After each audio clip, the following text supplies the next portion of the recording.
허환구의 라디오 오늘. 여러분 안녕하십니까, 허환구입니다. 후쿠시마 오염수와 관련해 IAEA의 최종 보고서가 나왔고 우리 정부의 검토 보고서도 나왔고 지난 금요일엔 그로시 IAEA 사무총장이 한국을 찾았습니다.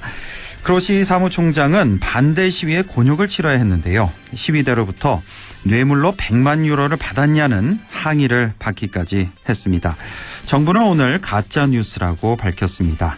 IAEA 사무총장은 일본이 방류 계획을 잘 지키는지 향후 수십 년간 일본에 머물면서 지켜볼 것이라 말했는데요.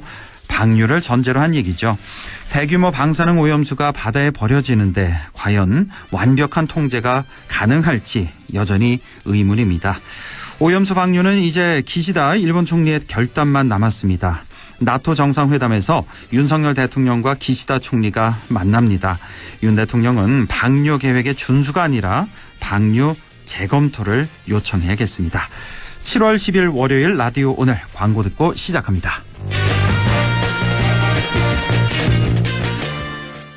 여름보다 뜨거운 불경기를 시원하게 만들어줄 KG 모빌리티만의 쿨한 혜택. 완전히 새로운 디자인 1,800만 원대로 시작하는 합리적 가격에 더 뉴 티볼리 출시. 거기에 토레스 티볼리 하루 1만 원대 신개념 리스형 할부와 12개월 무이자까지. 7월 상담받고 커피 쿠폰 받고 경품 받고 지금 KG 모빌리티 전 시장에서. 명륜진사 갈비가 확 바뀌었어요. 삼겹 닭갈비 프렌치레까지 무한으로 즐겨요.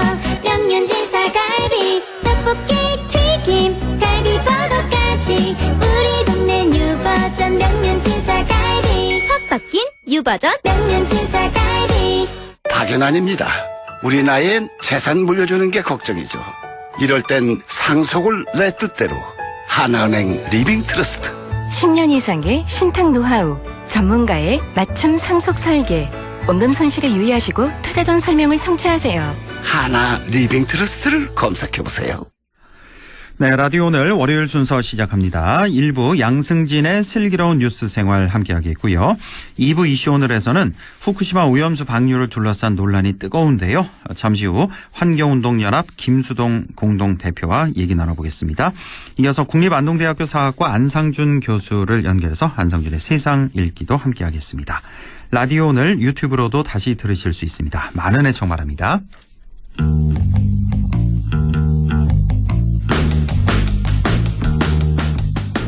네, 꼭 알아야 할 우리 지역 뉴스 시원하게 정리해보는 시간, 슬기로운 뉴스 생활입니다. 자, 오늘도 영남일보 양승진 기자와 함께하죠. 양 기자님 안녕하십니까?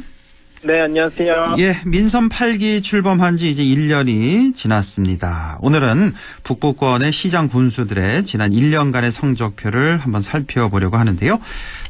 여기에다 이제 이철우 경북지사의 북부권 관련 공약에 대해서도 점검을 해보겠습니다. 자, 먼저 경상북도의 북부권 관련 공약 어떤 게 있었고 또 어떻게 진행이 됐습니까? 대구 경북 신공항 특별법이 국회에 통과되는 게 이게 가장 큰 성과를 할 수 있을 것 같고요. 예. 그리고 이제 조만간 본격화할 것 같은데 도청 신도시를 중심으로 해서 은퇴한 과학자들이 거주하는 마을을 조성하겠다는 계획. 이게 골든 사이언스 테마파크라는 이름으로 예전에 저도 한번 소개드린 적이 있었는데 맞아요. 이 예. 계획이 이제 2025년까지 하해 과학자 마을이라는 이름으로 해서 구체화될 계획입니다. 이른바 골든 사이언스 테마파크. 네네. 이게 2025년까지 짓는다고요? 그 부지는 이제 신도시 내에서 가장 전경이 뛰어난 지역으로 선정하겠다 이렇게 했는데 실질적인 부지는 이제 2단계 개발 부지에서 이제 동편 쪽으로 해서 예. 호민지를 끼고 있는 지역으로 이제 건설이 이제 추진이 되고요. 예. 그리고 여기에는 유명 건축가들도 부지 조성 계획에 참여할 계획입니다.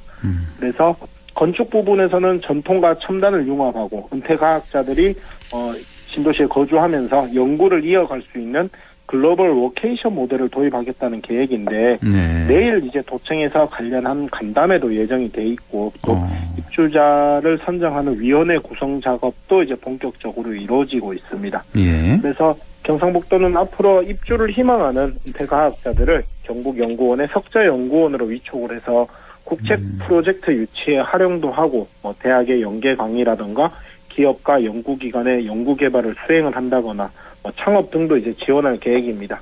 예. 그 외에 이제 북부권에서 이제 이철우 경북지사의 공약 중에는 뭐 지난 1년 중에 이제 도청 신도시의 경곡안전 테마파크가 건립되는 것들이 뭐 이제 확정이 됐고 또 도립미술관 건립도 추진 중이고요. 예. 또 안동의 바이오 국가산단 지정도 빼놓을 수 없을 것 같습니다. 그렇군요. 예, 하회 과학자 마을. 그러니까 얼마나 이 은퇴 과학자들 유치할 수 있을까 이게 좀 그렇죠. 가장 중요할 것 같고, 그러니까 단지 주택 단지만 제공하는 게 아니군요. 말씀 들어보니까 경북연구원의 석좌연구원으로 위촉을 예, 하겠다. 그렇죠. 또 네. 대학 연계한 강의 이런 일자리도 주고 그렇군요. 예, 이거 어떻게 진행이 될지 좀 지켜보겠습니다. 자, 북부권을 제외한 경북 전체 권역을 봤을 때는 또 어떤 성과들이 있었나요? 그 이철우 경북지사가 지난해 이제 재선에 성공을 하고 나서 첫 일성으로 이제 지방시대를 선언을 했었거든요. 예. 그러니까 뭐 국정과제로 윤석열 정부에서 이제 뭐 지방분권 등의 내용을 담은 지방시대를 이야기를 했었고, 그래서 이제 이철우 지사도 이에 맞게 이제 도정을 운영하겠다고 밝혔었는데, 예. 실제로 이제 이철우 지사가 대한민국 시도지사 협의회 의장으로 선출되면서 정부와 보조를 맞춰 뭐 여러 정책 과제를 발굴을 하거나 국가 제도 개선을 이끌어냈다. 이렇게 뭐 자평을 하고 있는데 네. 특별히 차등 전기 요금제 도입을 뭐 성과로 들을 수 있을 것 같습니다. 차등 전기 요금제요. 네. 예. 이게 뭐냐면 경북에는 동해안권에 이제 뭐 원자력 발전소가 많이 있는데 예. 그 지역에서 전기를 생산하는 반면에 전기 요금은 전국 어디가 동일했습니다. 전국 그렇죠. 어디든지. 예. 그런데 이제는 이 차등 요금제를 도입할 수 있는 에너지 활성화 특별법이 통과가 돼서 에너지에 이제 송전 요금을 부과할 수가 있게 됐거든요. 예. 그렇게 되면 에너지를 생산하는 경상북도 입장에서는 더 많은 기업의 투자 유치를 이끌 수 있는 계기를 마련했다. 이렇게 평가할 수 있을 것 같습니다. 에너지 활성화 특별법이 통과가 됐군요. 네. 그래서 에너지 송전 요금을 부과할 수 있다. 그러니까 우리 네. 경북 동해안 지역에 발전소가 많으니까 우리는 뭐 가까우니까 얼마 안 내도 되고 그렇죠. 저쪽 수도권 저쪽엔 또 많이 내야 되니까 네. 아무래도 이쪽에 이제 전기를 많이 쓰는 기업을 유치할 그렇죠. 수가 투자 있다. 유치에 강점이 있다고 보면 될 것 같습니다. 그렇군요. 예. 자, 이렇게 경상북도 대략적으로 살펴봤고, 그다음 우리 9개 시군 볼까요? 먼저 안동부터 볼까요? 권기창 안동시장 지난 1년 어땠습니까? 권기창 시장 본인이 야심차게 추진했었던 안동 예천의 행정 통합은 실패를 했고요, 사실상. 네. 그리고 시의회와의 갈등으로 인해서 여러 가지 공약 사업 예산을 제대로 확보하지 못한 점은 정치적인 측면에서는 높은 점수를 줄 수 없을 것 같습니다. 여기 안동 예천 행정 통합이 네. 이게 완전히 백지화된 건 아니잖아요. 앞으로 안동시 그렇죠. 같은 경우는 추진한다는 거죠? 계속? 여러 여지는 남겨졌지만 어쨌든 지난 1년을 봤을 때는 사실상 실패에 가깝다고. 그렇죠. 지난 봤을 때 1년만 보면 일단은 네. 실패고. 그렇죠. 예. 대신에 바이오 생명 국가산단 후보지 선정이라던가 예. 그리고 안동댐 자연환경 보존 지역의 용도 변경이 이제 전략 환경 영향 평가를 통과를 했다거나 예. 그리고 유네스코 3대 카테고리에 등재된 최초 도시를 달성을 했다거나 이런 성과는 적지 않을 것 같습니다. 크게 봐서 이렇게 세 가지 네. 큰 성과가 그리고 있었다. 이제 앞으로 과제를 이야기를 하자면 안동댐 주변이라던가 이쪽에 이제 수자원을 활용한 관광자원 마련을 계획을 하고 있는데 권기창 시장은 오령교 인근의 상설 수상 공연장 그리고 댐 사면을 활용을 해서 대형 미디어 파사드를 조성을 하겠다 이런 계획을 갖고 있는데 이 관광자원 마련도 필요해 보이고요. 예. 그리고 중앙선 폐성 구간이라든가 옛 안동역 부지를 활용할 수 있는 방법도 중요해 보입니다. 그렇죠. 이 같은 내용은 권 시장이 이제 최근에 있었던 민선 8기 1주년 기자 간담회에서도 앞으로의 과제라고 밝히기도 했습니다. 그렇군요. 안동댐 주변 이쪽 어떻게 개발할 것이냐, 빗터널, 수상 공연장, 댐 사면에 네. 대형 미디어 파사드. 그러니까 그 댐 사면에다 이렇게 빛을 쏘는 거죠? 쏘아서 그렇죠. 이렇게 여러 가지 공연 비슷하게. 영상 이런 것도 송출하는. 그나저나 이 중앙선 폐선 구간하고 옛 안동역 부지 여기가 또 워낙 또 면적이 넓다 보니까 그렇죠. 어떤 식으로 그쪽에 이제 변화가 될지 또 안동이 참, 예. 대표적인 구도심 지역이 있기 때문에 그러니까요. 예. 뭐 이걸 활용할 수 있는 것들이 앞으로는 정말 중요해 보일 것 같습니다. 이쪽이 활용이 어떻게 성공적으로 이루어질 수 있을지 이것도 좀 많은 총리의 관심사겠습니다. 안동시로서는. 자, 다음은 영주로 좀 가보죠. 박남서 시장의 지난 1년 자, 어떻게 평가할 수 있을까요? 박 시장은 선거법 위반에 따른 사법 리스크라던가 네. 그리고 뭐 본인의 건강 이상 등으로 인해서 1년이 순탄하지 못했던 건 사실입니다. 맞습니다. 예. 네.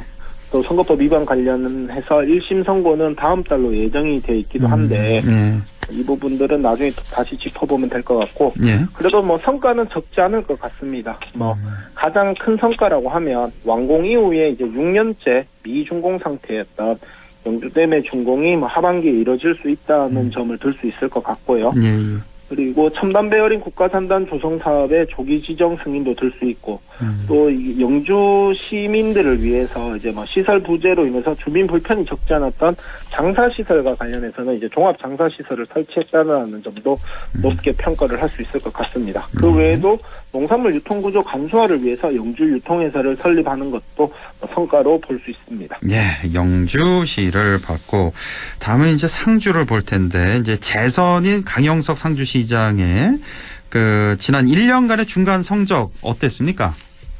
그 중부 내륙 고속철도의 단절 구간인 문경 김천 구간 연결을 위한 예비 타당성 조사 통과를 가장 큰 성과로 저는 꼽아봤습니다. 예. 예. 그리고 뭐 지역 내에서는 청리 일반 산업단지 활성화라던가 상주 일반 산업단지 준공의 성과도 있었고요. 그 지난 1년간 상주시의 투자 유치액이 1조 7천억이라는 점도 고무적인 것 같습니다. 이렇게 많았나요? 투자 네. 1년 동안 투자 유치액이 1조 7천억 원이다. 뭐 적지 않은 액수를 예. 투자 유치를 이끌어냈고 예. 그리고 뭐 사벌 국면에 위치한 스마트팜 혁신밸리의 경우에는 전국 최대 규모로서 청년 창업자를 양성을 하고 또 농업 스마트화에 앞장서고 있다는 점도 높이 평가할 수 있을 것 같은데요. 예. 반면에 좀 아쉬운 점은 이제 상주의 인구가 10만 명 선이 붕괴된 지 2년이 지났는데도 아직 회복하지 못하고 있다는 점. 그리고 야심차게 추진 중인 대구 군부대 유치 사업의 경우에는 뚜렷한 성과가 없다는 점은 뭐 아쉬운 부분이라고 할 수 있습니다. 네, 상주였고요. 다음 이웃한 문경은 어땠습니까? 그 11년 만에 문경시장으로 이제 신영국 시장이 복귀를 했는데 뭐 지난 1년간 경북도의 소방장비기술원과 농민사관학교 유치 등 도산하기관을 유치했는 것은 높은 성과로 평가받을 수 있고요. 예, 예. 또 오미자, 사과, 한우와 같은 특산물을 주제로 한 축제 운영에서도 뭐 관람객 만족도라든가 이런 것들이 상당히 높았다고 하는데 예. 이런 것들은 훌륭한 점수를 받을 수 있을 것 같습니다. 예. 대신에 이제 그 최근 공무원 음주운전이라든가 각종 비위가 좀 끊이지 않고 있다는 점은 좋은 평가를 받을 수 없을 것 같고요. 문경시 공무원 음주운전 건이 있었나요? 네, 그 3월 말쯤에 공무원 한 명이 이제 음주 상태에서 운전을 하다가 시청 정문 앞에 가로수를 들이받은 적도 있었고. 그랬나요? 예, 예. 또 다른 공무원도 최근에 경찰 음주 단속에 적발이 됐고, 지난 5일에는 이제 또 다른 공무원이 택시기사와 시비를 붙었다가 경찰에 폭행해서 이제 현행범으로 체포되기도 했습니다. 뭐 이런 부분들은 공직기강 확립이라든가 이런 부분들은 조금 필요해 보이고요. 예. 그리고 앞으로 과제로는 이제 신영국 시장이 공약했던 한국체육대학교 유치와 숭실대학교 문경 캠퍼스 건립 그리고 주울산 케이블카 조성 사업 등도 중요한 공약으로 보여집니다. 예. 지난주에 참 저희가 인터뷰를 했었는데 문경시장하고 이제 한체대와 숭실대 이제 그 네. 유치 그 공약이 있었잖아요. 근데 네. 한체대는 아직 조금 먼 얘기 같고요. 말씀 들어보니까. 그렇죠. 예. 숭실대 문경 캠퍼스 건립은 그나마 가능성이 상당히 많다. 예. 여기까지 확인을 했습니다. 자, 이번에 군 단위로 좀 가보죠. 우리 저기 이제 5개 군이 있는데 먼저 예천군의 민선 8기 1년 어땠습니까?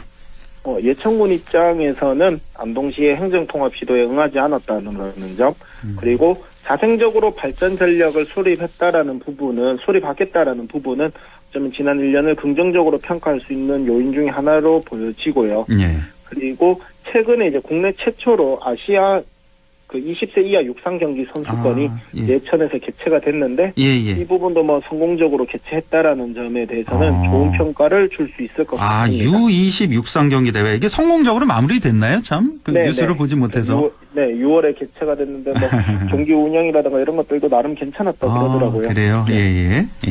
그 대신에 이제 뭐 박서보 미술관 건립 사업의 경우에는 끝내 이제 무산이 됐는데 이 부분은 어떻게 보면 행정력의 한계를 느낄 수 있었던 전형적인 사례다. 이렇게 보여집니다. 이 박서보 미술관 무산이 됐고 대신에 그 제주인가요? 제주로 가게 됐죠. 그렇죠. 박서보 미술관이 이거 좀 아쉬웠고요. 예. 그 무상된 미술관 건립 대신에 이제 뭐 남산공원 명소화 사업을 추진을 하겠다고 김학동 의수가 밝혔는데 이제 어떻게 보면 앞으로의 3년의 과제라고 여겨지고요. 그리고 행정통합이 뭐 어쨌든 1년 동안 추진이 되지 않으면서 신도시 주민들을 중심으로 한 행정 서비스의 만족도를 높여야 하는 과제도 있는 것 같습니다. 그리고 무엇보다도 도청 신도시와 이제 원도심, 예천군 원도심과의 불균형을 해소하는 것도 앞으로 3년간의 가장 중요한 과제 중 하나로 보여집니다. 그렇군요. 예천군 가봤고 다음은 의성군 얘기를 좀 해보겠는데 의성 또한 김주수 군수의 그 사법 리스크가 또 있는 곳이기도 하잖아요. 네네. 어떻습니까? 1심에서 일단 뇌물 혐의에 대해서는 무죄를 선고를 받았는데 1심 뇌물은 무죄? 네, 일단은 받았는데 그 김주수 군수에게 뇌물을 전달했다고 주장하는 뭐 전직 공무원 등 2명에 대한 항소심은 계속 진행 중이거든요. 그래서 뭐 이러한 사법 리스크는 앞으로도 이어질 것 같기는 합니다.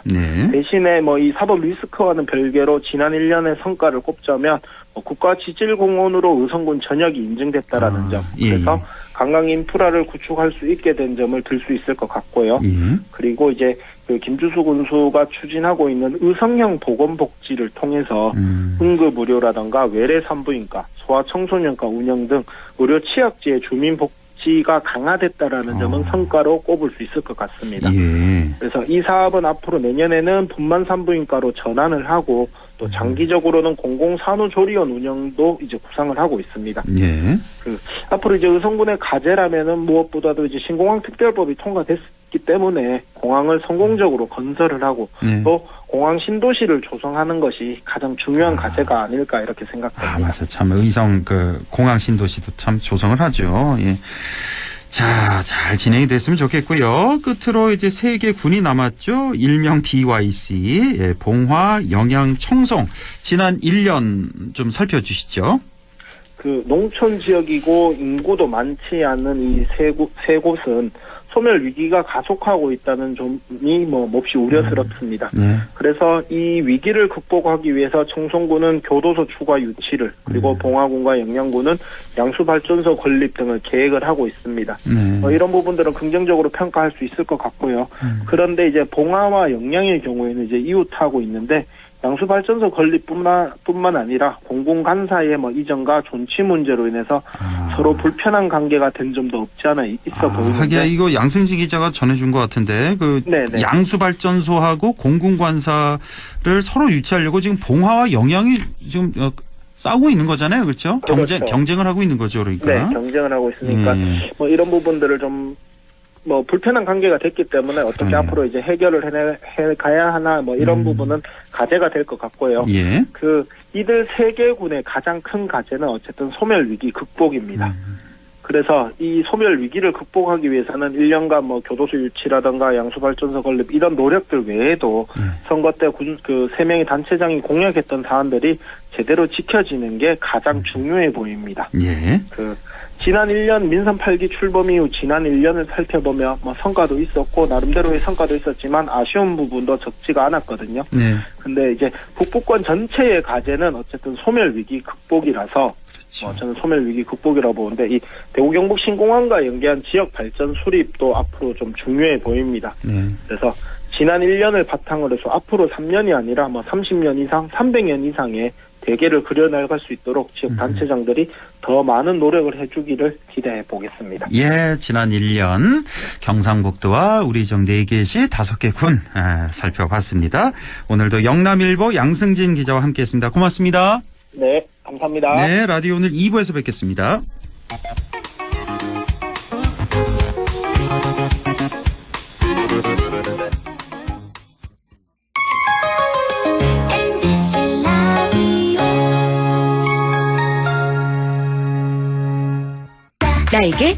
맞는 대학, 나에게 꼭 맞춘 대학.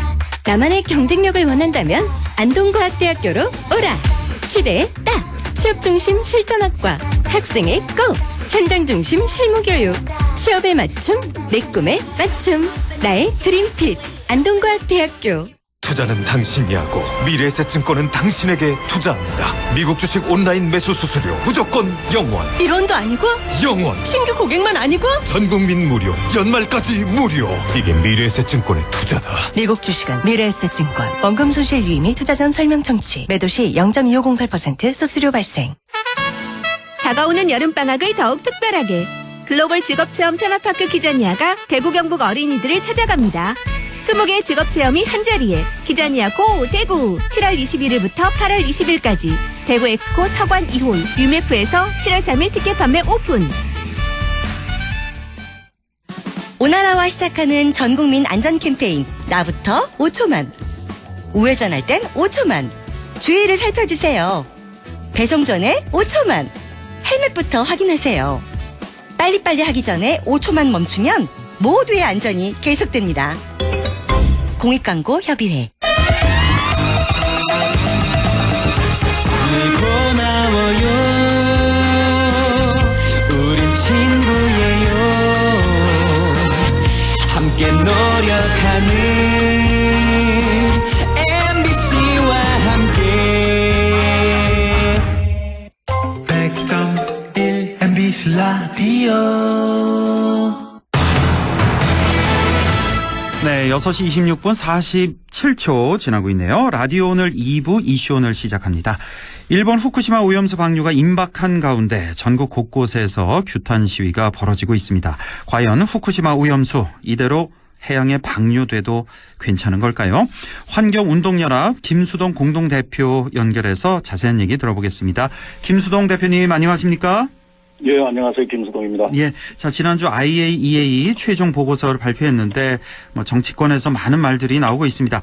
자, 이 최종 보고서, 우리 김 대표님 어떻게 보셨습니까? 예, 저도 최종 보고서를 보고 예상은 했지만은, 이렇게 참 허술하고, 정말 그 조사가 제대로 되지 않은 이런 보고서는 저도 많은 보고서를 보기는 했는데, 처음으로 이런 걸 봤습니다. 그런데 어쨌거나 이게 방사성 오염수를 바다에다 투기를 한다는 것은 정당성이 있어야 되고 정당성이라는 것은 이게 해양법을 위반하는 거거든요. 예. 그래서 도덕적으로 맞지 않고 그리고 또 하나는 안전성 그러니까 먹이 사슬에 따른 생물학적 농축이 돼서 이러한 것들이 인간에게 어떻게 피해를 가져오는가 이걸 이제 전혀 분석을 안 했고 그리고 또 환경영향 평가를 하지 않았고 여기에 따른 결정은 뭐 일본이 책임을 져야 된다. 그렇죠. 사실 이러한 보고서는 있으나마나 한 거죠. 그리고 또 보편성이라는 게 있어야 됩니다. 예. 그러니까 지금까지 그 방사성 오염수를 핵 폐기물을 바다에 공공연하게 버린 적은 없습니다. 다만 93년에 러시아에서 핵잠수함의 핵 폐기물을 버리려다가 일본이 강하게 반대하고 비판을 했지 않습니까? 그러니까. 그런데 지금 오히려 일본은 이 핵 폐기물을 바다에 버리겠다. 그래서 이게 정당성도 없고 안정성도 없고 보편성도 없는 이런 보고서는 이게 방송용으로 적합한지 모르겠습니다. 민주당에서는 깡통 보고서다. 이렇게 하는데 이거는 거의 사기성 보고서라고 그렇게 보여집니다. 그래요. 한마디로 사기성 보고서, 깡통 보고서다. 책임감도 없고 내용도 없고 성의도 없고 그리고 IAEA가 이 방사능 안전 검토 기구가 아니고 사실은 에이전시지 않습니까? 그러니까요. 에이전시는 용역 대행 기구인데 이게 원전 진흥이나 하고 핵무기 안전성 문제 이러한 것들을 하는데 오히려 이게 이런 검토를 해서 어디 적합한 기구로 이렇게 인정을 한다는 것은 도저히 용납할 수 없는 부분이죠. 그러니까요. 이 IAEA에 이걸 물어봤다는 것 자체가 여기 IAEA 끝에 이제 A자가 에이전시잖아요. 대행사. 예, 그렇죠. 에이전시, 대행사. 여기 핵 안전성 이런 걸 따지는 데가 아니라 우리 핵을 잘 활성화하자 이런 기구잖아요. 잘 사용하자. 그래서 이걸 그 용역 비용을 일본에서 받아가지고 했지 않습니까? 예, 예. 사실은 이제 안전성 검토를 하려면은 공적 자금을 가지고 객관적으로 이렇게 검사를 해야 되는데 그러니까요. 일본에서 비용을 받아가지고 검사를 한다. 이거는 뭐 국내 그 대행사들 보면은 예. 이게 그 발주처의 영향을 받지 않을 수가 없죠. 당연하죠. 발주처에서 예. 원하는 대로 예. 보고서를 써주는 거. 이런 사례는 얼마든지 나오지 않습니까? 이게 국제적으로 또 이러한 것들이 나온다라는 것이 저는 뭐 정말 황당하고 아연실색할 수밖에 없습니다. 예. 아마 많은 국민들이 똑같이 생각하고 계실 겁니다. 그러니까 이번 최종 보고서, 그러니까 방류 자체는 일본이 결정하는 거다. IAEA는 뭐 추천할 수도 없고 보증할 수도 없고 아무 책임도 없다. 이렇게 잘라 말하고 있고 이게 너무 무책임한 거 아니냐. 예, 이게 있습니다. 그런 거죠. 예. IAEA가 정말로 그 안전성을 검토하는 기구라고 하면은 이 안전에 대해서 방류를 할 것이냐 말 것이냐 그리고 안전할 것이냐 말 것이냐 이러한 것들을 검토하고 조사를 해야 되는데 예, 예. 그야말로 그 에이전시 그러니까 용역 대행사다 보니까 그냥 그 원하는 대로 가업 지시서를 내리잖아요. 용역을 할 때는 예. 가업 지시서대로 도쿄전력에서 제시한 대로 우리는 조사를 했으니까 그렇죠. 방류를 하든 말든 당신네 책임이다. 그리고 여기에 대해서 위험성이나 이러한 것들도 우리는 책임을 지지 않겠다.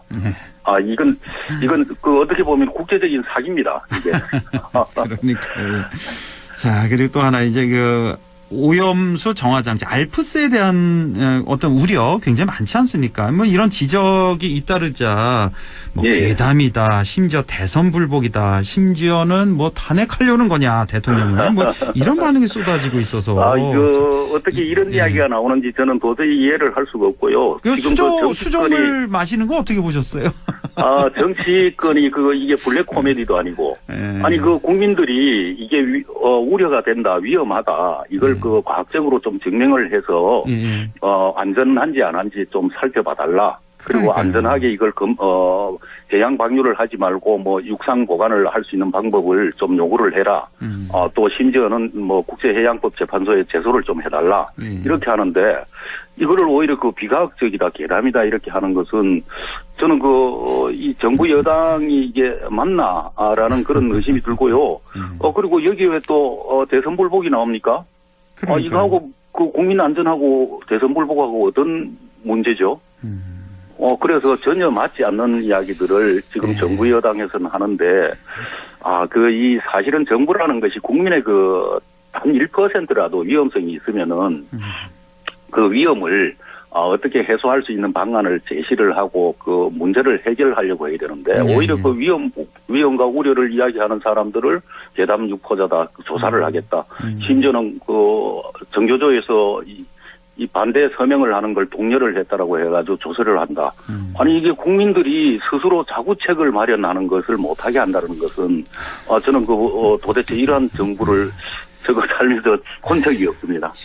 뭐 국민들이 우려하시는 건 너무나 당연한데 그 핵 오염수를 바다로 버린다니까 그걸 또 우리 아이들도 그렇죠. 먹게 되고 생선도 먹게 되고 그러니까 이걸 어떻게 우리 국민이 과학적으로 증명을 하라는 거지 뭐 더 이상 어떻게 과학적으로 이걸 다 괴담이라고 하고 괴담이라고 몰아붙이는 것이 오히려 비과학적인 것이죠. 그러니까요. 예. 참 뭐 그나저나 뭐 중앙 정치권 그렇다 치더라도 우리 지역 정치권도 너무 조용한 것 같고요. 뭐 지역민의 생계 안전과 직결된 문제인데 뭐 어떤 결의안이라도 좀 한 목소리 내야 되는 거 아닌가 이런 생각도 2021년에 일본에서 해양 투기를 한다고 했을 때 전국의 모든 기초 강력 지자체가 의회가 전부 다 결의안을 거의 다 했습니다. 그렇죠. 거의 다 했죠. 반대를 한다. 2년 전에는.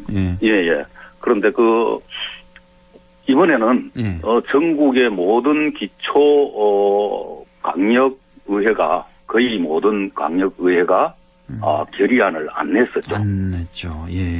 이게 지금 국민의힘 의원들이 횟집 먹방을 하고 수종을 먹는 거 하고 이거하고 똑같은 현상인데 사실은 이 사람들도 그게 웃기는 거잖아요. 아직 그 방류를 하지도 않았는데 그걸 해를 먹는 걸 안전하다고 이야기를 하고 수조물 먹는 아니 수조물이 물고기나 먹는 것이지 그걸 왜 사람이 먹어요?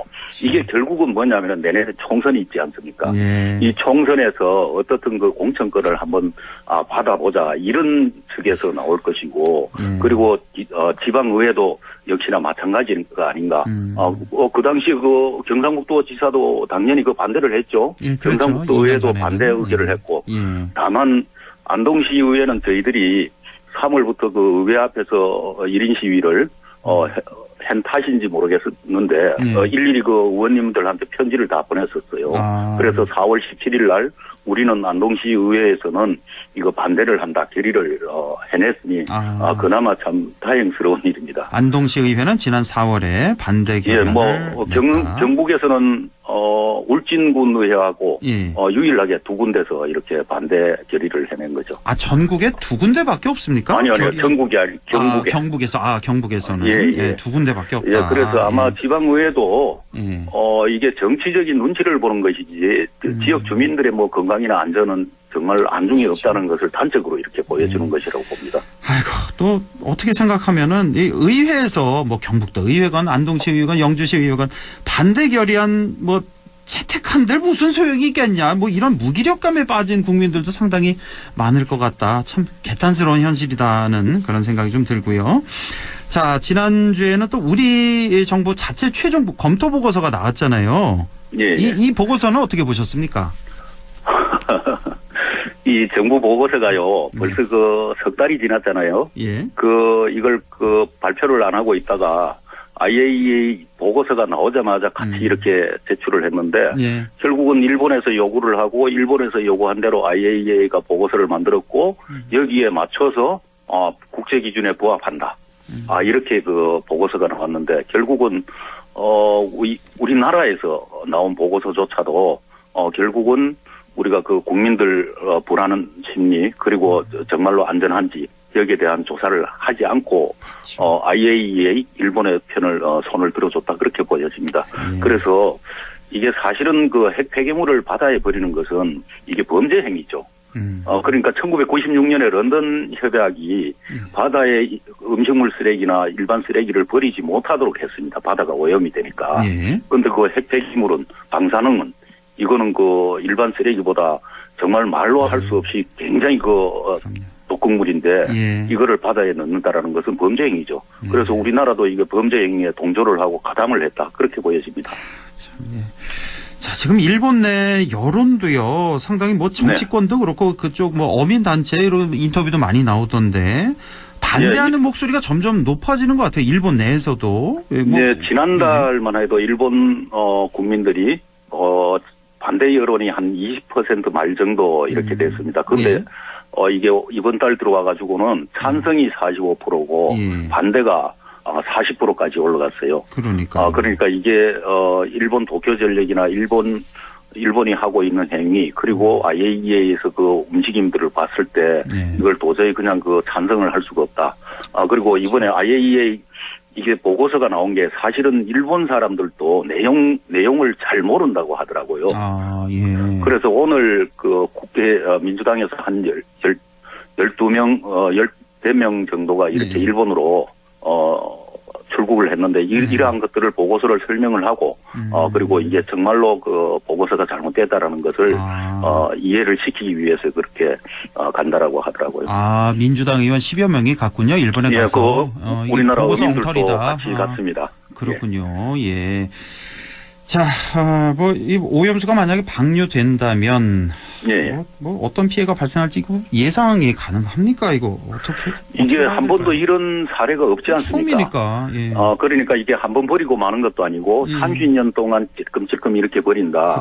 이거를 제가 계산을 해보니까 133만 톤을 30년 동안 버리면은 1년에 4만 톤 정도가 되고 하루에 120톤 정도가 나가더라고요. 그러면은 그렇게 안전한 것 같으면 하루에 120톤을 버린다? 왜 그렇게 하겠습니까? 그러니까 이게 결코 안전하지 못하기 때문에 버리는 것도 이렇게 찔끔찔끔 버리겠다. 그렇게 보는 거죠. 우리 국민들 건강, 뭐, 우리야 또 그렇다 치고, 우리 다음 세대, 지금 뭐 어린 세대들 건강이 걱정이 이렇게 많이 돼서. 아니요. 그 일반적으로, 예. 이 환경 문제는, 예.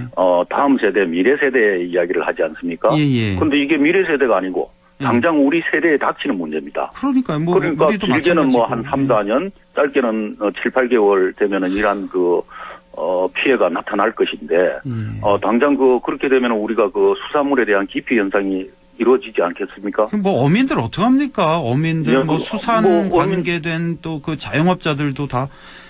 이게 어민들하고 일반 국민들하고 이렇게 분리시킬 일이 아니고 이 어민들은 국민들이 수산물을 먹거리를 이렇게 제공을 해주는 사람들이지 않습니까? 생업으로. 근데 일반 국민들은 이게 육상 농식품이나 이러한 것들만 먹는 것이 아니고 이게 바다에서 나는 수산물을 이렇게 먹는 거죠. 그리고 뭐 가장 기본적으로 이렇게 들어가는 게 소금 같은 거. 이 바다에서 다 나오지 않습니까? 그렇게 본다라면은 이게 전 세계인들이 일시적으로 피해를 다 본다. 그렇게 뭐 1차적으로는 어민들이 가장 피해를 많이 보겠지만은 모든 세계 지구인들이 다 피해를 보는 일이다. 그렇게 보여집니다. 아이고, 시간이 많이 지나서요. 마지막 질문 좀. 자, 그렇다면 일본 뭐 오염수 방류하게 될 것 같은데 어쨌든 뭐 우리 어떻게 대응하고 대처해야 될까요? 이게 말입니다. 지난달까지만 하더라도 저희 시민단체에서 이게 1인 시위라든지 국제연대 이러한 것들을 계속 이렇게 해왔는데 이렇게 반향이 그렇게 강하지는 않았어요. 그런데 이번에 7월 8일 날 IAEA 보고서가 나오고 라파엘 그로시가 이제 방한을 해가지고 보여줬던 것들이 그 행태가 우습지 않습니까? 이게 정말 국제기구 수장이라면은 마실 수 있다. 수영도 할 수 있다. 이거는 정말로 신뢰성을 떨어뜨리는 그런 언행을 했지 않습니까? 그래서 지금 전 세계적으로 뭐 로이터 통신이라든지 미국 CNN 그리고 영국의 가디언지라든지 이런 데서 관심을 많이 가지고 있고 이거를 조금 더 이제 적극적으로 국내에서 여론을 환기시키고 절대 해양 방류를 해서는 안 된다. 그렇게 그리고 이제 우리나라가 국제해양법 재판소에 제소를 할 수 있도록 정부에다 압박을 하고 그리고 국제적으로 이 여론이 이렇게 반대 여론이 올라가게 되면은 일본도 이제 방류를 하기가 해양 투기를 하기가 정말 어렵지 않겠느냐. 이거는 정말로 역사적인 그런 부분이기 때문에 우리 시민들도 많이 관심을 가지고 동참을 좀 해주시기를 바라겠습니다. 그리고 우리나라 민변에서는 지금 정부에서 효율적으로 이렇게 최소한의 보호 조치도 취하지 않고 있기 때문에 국가에 이제 실효적 조치를 요구하기 위해 가지고 헌법 소원을 준비하고 있습니다. 그래요.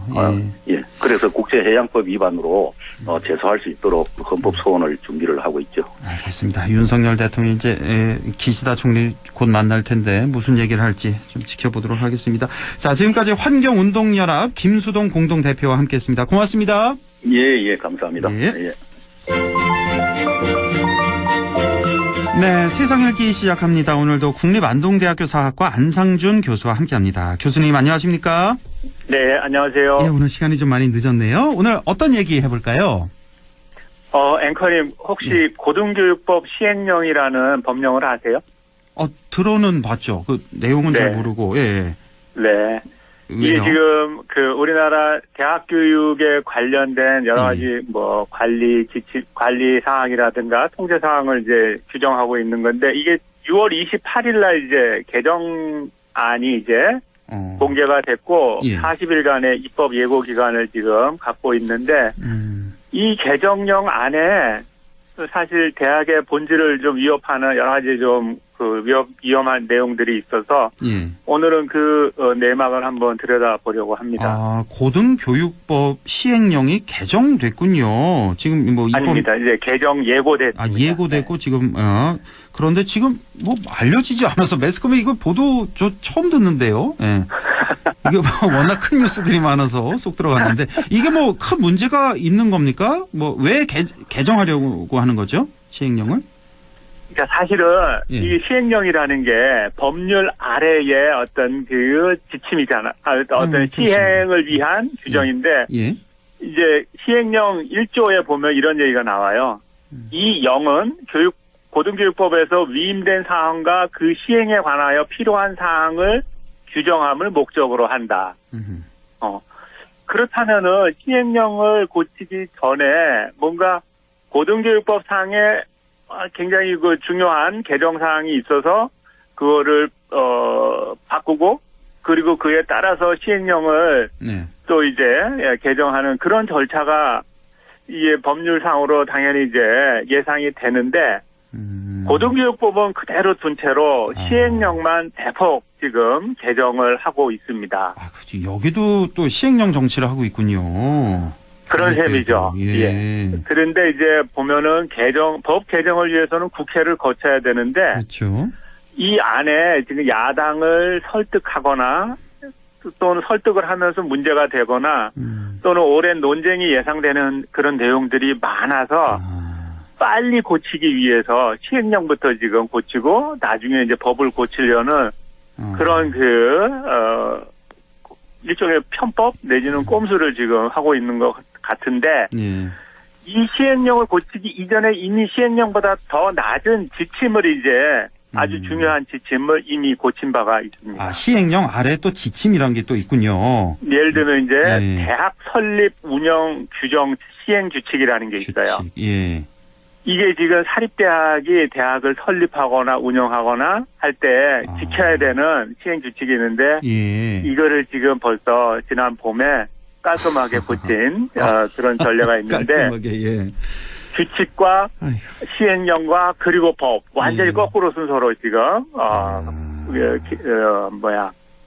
관련 법률을 고치고 있습니다. 뭐 대화와 타협이 없는 실종된 이게 이제 교육계에도 있는 거거든요. 그러니까 맨 위에 이제 헌법 밑에 이제 법률이 있고 법률 밑에 시행령 있고 시행령 밑에 이제 규칙이 있는 건데 뭐 규칙이나 시행령 이런 거는 그냥 정부 차원에서 할 수 있는 거니까 여기부터 이제 손을 보고 있다 있는 말씀이시고. 자, 그러면 이번에 시행령 개정안에 뭐 어떤 내용이 있길래 이렇게 문제 삼으시는 겁니까? 이제 한 세 가지로 좀 나눠볼 수 있는데요. 앞으로 대학의 어떤 그 큰 틀을 바꿀 수 있는 이제 우리가 보통 대학에 간다 그러면 어느 대학 무슨 과에 간다 이렇게 얘기하잖아요. 예. 근데 그런 이제 학과나 학부를 설치할 의무가 없어져요.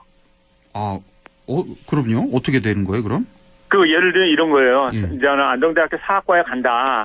그래서 나는 사학과 가기 위해서 안동대학에 간다. 이렇게 이제 보는 게 아니라 안동대학에 가고 그 안에서 이제 사학과를 찾아서 이제 들어가는 그런 이제 형태가 되는 것이죠. 일단 학교가 과를 정하는 게 아니라 입학할 때요? 그러니까 이제 이렇게 되는 거예요. 지금 현재 고등교육법 시행령 제9조 2항에 보면은 대학에는 학과 또는 학부를 두는 것을 원칙으로 하고 필요한 경우에 학칙으로 달리 정할 수 있다라고 이렇게 얘기했습니다. 그러면 대학에는 이제 학과와 학부가 설치되는 게 원칙이니까 있잖아요. 이 조항을 폐지하는 거예요. 그래서 대학은 이제 알아서 학교 구조를 마음대로 지금 구성하고 운영하라고 이렇게 놓은 거예요. 그래요. 그럼 앞으로 어떻게 되겠습니까? 어떻게 되는 겁니까, 그러면? 그럼 자유로운 구성과 운영을 둘러싸고 학내에서 엄청난 경쟁이 벌어지겠죠. 자기가 학과가 살기 위해서 학생을 유치하고 자기 전공을 존치시키고 그리고 또 대학에 있는 재원을 분배하기 위해서 경쟁이 생기겠죠. 당연히 예상되는 거고 이 경쟁 관계에서 당연히 이제 우리가 소위 말하는 비인기 학과라든지 사회적으로 이 취업과에서 좀 불리한 학과들은 현저하게 지금 불리한 상황에 놓이게 되기 때문에 지금 제가 봤을 때는 자연스럽게 이렇게 이제 경쟁 구도를 놓으면서 대학 내에서 학문 간 경쟁이 이제 치열해지면서 취업에 유리한 학과, 입시에 유리한 학과만 남게 되고 대학의 이제 근본적인 그런 틀이 무너진다 이렇게 볼 수 있는데 사실은 현실적인 관점에서 그럼 안동대학을 놓고 봤을 때 이게 어떤 영향을 못 미칠 거냐 학생들에게.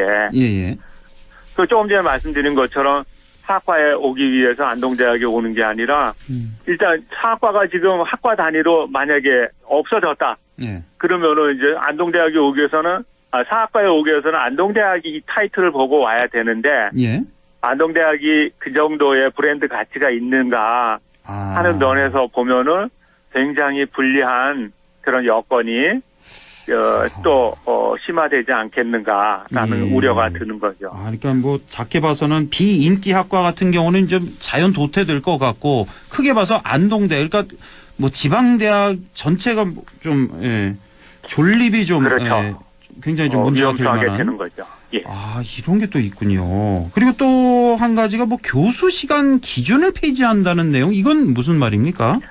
우리 이제 보통 국립대학 고등교육법 시행령에 보면은 예. 교수가 1년 동안 1학기, 2학기 걸쳐서 해야 되는 기준 치수가 있어요. 예. 그래서 매주 단위로 하면은 9시간을 원칙으로 하고 예. 그래서 이제 전체 이제 보면은 매 학년 단위로 30주를 기준으로 해서 매주 9시간 하기로 이제 규정이 돼 있기 때문에 이거에 따라서 필요에 따라서 9시간 이하로 할 수 있고 이상으로 할 수도 있고 그렇게 지금 정해놨는데 예. 이 기준 자체를 없앤 거예요, 이제는. 그래요. 그럼 뭐 자유롭게 정한다. 네, 자유롭게 해서 학교가 알아서 결정을 해라 이런 겁니다. 그럼 어떤 문제가 생길 수 있을까요? 이렇게 되면? 그러면 연구를 많이 하는 교수들은 나는 연구 많이 하니까 뭐 교수 시간 낮춰줘. 뭐 6시간, 3시간 이렇게 낮춰달라 그러고 그렇게 되면은 또 이제 교수 사이에서 업적 평가를 둘러싸고 다양한 기준들이 나오고 또 갈등이 불거지겠죠. 예. 그런데 이제 더 한 거는 전국 대학의 한 80% 이상을 차지하는 사립대학의 경우에는 이제 이 기준 시수를 만약에 법인의 입장에서 봐서는 교수한테 마땅히 높이고 싶겠죠. 예. 그럼 전체 9시간에서 12시간으로 높이면은 사립대학의 경우에는 9시간 기준으로 해서 12시간 했을 때 주는 초과 수당을 안 줘도 되는 거잖아요. 그런 게 또 있군요. 그러면 사립대학의 경우에는 취업 규칙이라는 게 있기 때문에 마음 놓고 올릴 수는 없지만은 교수의 동의를 얻어서 얻지만은 이걸 기준으로 해가지고 교수를 통제하기 좋은 하나의 부실이 되는 것이죠. 교수 통제 수단이 될 수 있다. 네. 수업 시수를.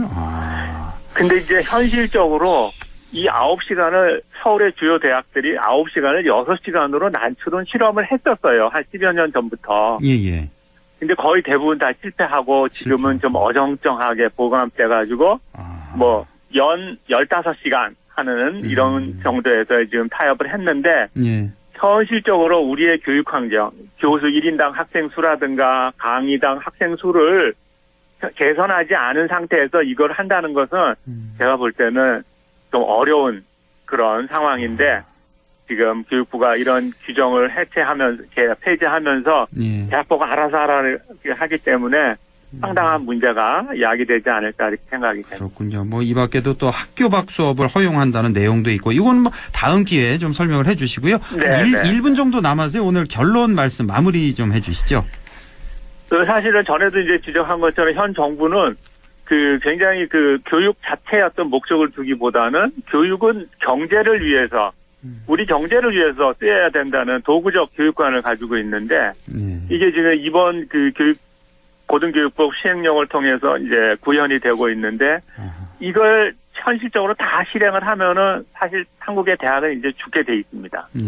우리가 알고 있는 대학은 이제 없어지게 되고, 특히 지방대학은 곧 사라질 그런 상황이 도래하지 않을까 싶고 앞으로 이제 우리는 대학을 바라보면서 연구나 교육이나 이런 차원에서 대학을 논의하지 못하게 되고 애들을 얼마나 취업시켰느냐 또 아이들이 학생이 대학에 와가지고 산업협력을 얼마나 했느냐 이걸로 지금 잣대를 삼기 때문에 이렇게 보면은 대학이 이제 죽게 되고 고급 지식을 생산하지 못하게 되면서 대학이 이렇게 망하면은 후진국으로 전락하지 않을까.